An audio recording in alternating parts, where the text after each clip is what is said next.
now to join us live via satellite from Katowice, Poland, where again, leaders from around the globe are meeting to discuss the climate crisis and what needs to be done to combat it at this year's Conference of the Parties, known as COP24. And Dr. Ould Dada, we do appreciate your time here. I want to get right to it. The food production industry is being forced now to evolve to meet the demands of a global population that currently sits at over 7.6 billion people. So how is the increased production and distribution of food now contributing to the crisis of which we speak? Well, agriculture and food production is responsible for a big amount of greenhouse gas emissions.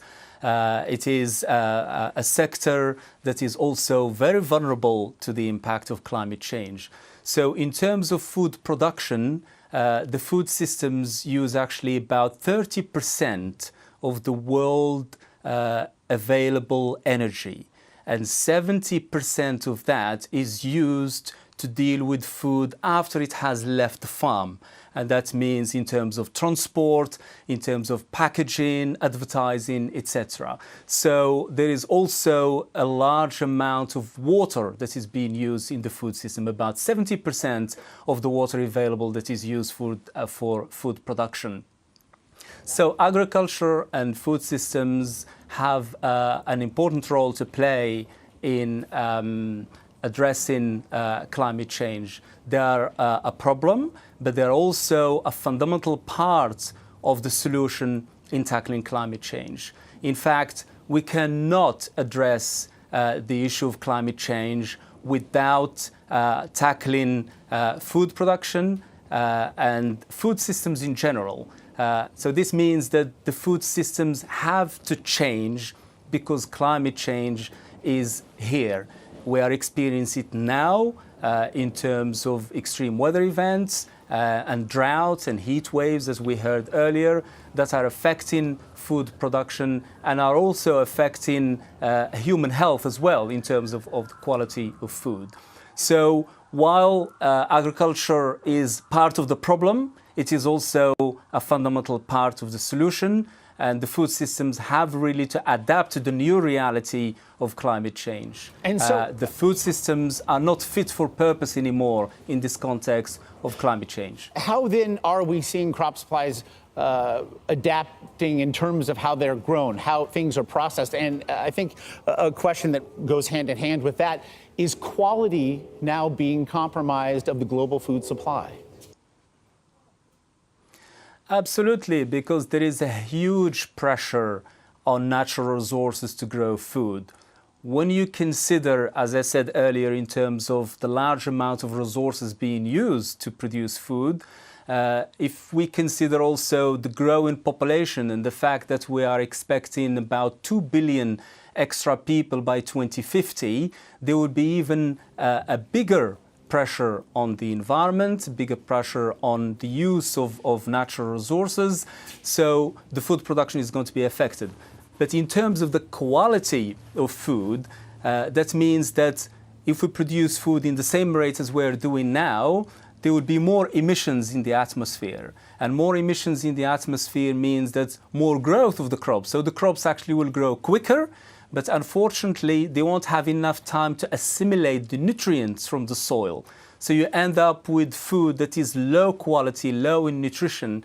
And this is extremely important in terms of health and the fact that we don't need just to produce food for the sake of producing food, but we need to produce food that is also healthy and nutritious. So we have to address the impact of climate change, not only just in terms of reducing emissions, but also in terms of what impact does that have on the food security and also nutrition for people.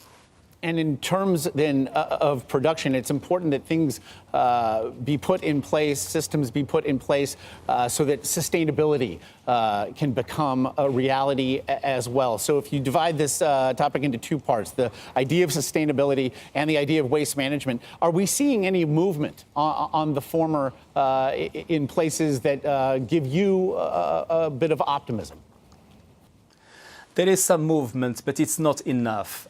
Basically, we really have to act with real urgency and with big ambition in changing the way we produce food and the way we consume food.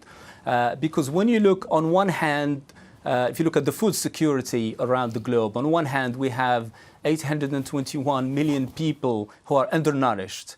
And on the other hand, we have the third of the food that we produce for human consumption is wasted. So it doesn't make any sense. So we need to fix the food systems. We need to make sure that we are efficient in the way that we produce food. And here, it's the responsibility of everyone. It's not just government in terms of policy making or the retailers or the industry, but farmers and consumers also have a responsibility to play. Everyone has to play their role in rethinking the way we produce and consume food. As I said earlier, we need to fix the food systems, and we need to make sure also that we value the food that we produce so that we don't waste it. And on the other hand, also that we think about the people who don't have enough access to food. And we have to address the issue of resilience and adaptation to climate change, so we can produce food in a way, as I said, that is nutritious, but also a food that respects the environment and respects nature. You mentioned then, as we have a global population barreling towards a number of 10 billion and perhaps plus, and again, that statistic that you mentioned, 1/3 of all food produced is wasted. I want to get you out of here on this one, Doctor. How then to fix the problem specifically of food waste? Well, first of all, as I said, we have to, all as consumers and producers of food, we have to really value the food that we produce. So first of all, we really have to stop wasting food. And here there are solutions. There are some countries that came up with solutions in addressing this issue. For example, in France, the government made it a law for supermarkets not to throw away food, but to have alliance with charities so that that food can be used. And this is the kind of solution that have to be actually expanded everywhere, because it is something that has proven that it works. But as consumers, we also have to connect better with food. We have to understand the impact of our choices that have on the environment, on our health. So once we're aware of these impacts and the value of food, then we will have a different attitude on how we actually purchase our food and how we consume our food and how we care about it.